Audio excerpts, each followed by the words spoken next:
Hello అందరికీ ఎలా ఉన్నారు? అందరికీ శ్రీరామనవమి శుభాకాంక్షలు అండి.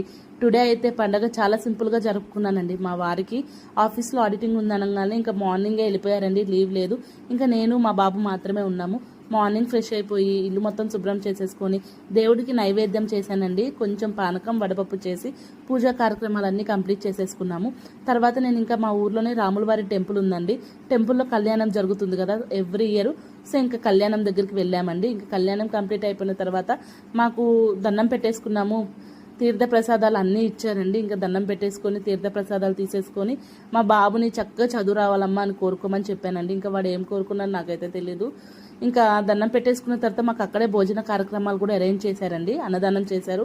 చాలా బాగున్నాయండి భోజనాలు. నేను ఇంకా తినేసి మా మామయ్య గారికి కూడా తీసుకొని వచ్చేసాను. నాకైతే నార్మల్ ఫంక్షన్స్ కంటే ఇలా దేవుడి భోజనాలకు వెళ్ళడం అంటే చాలా ఇష్టం అండి. మీరు ఎంతమందికి అలా ఇంట్రెస్టో కామెంట్ చేయండి ఫ్రెండ్స్.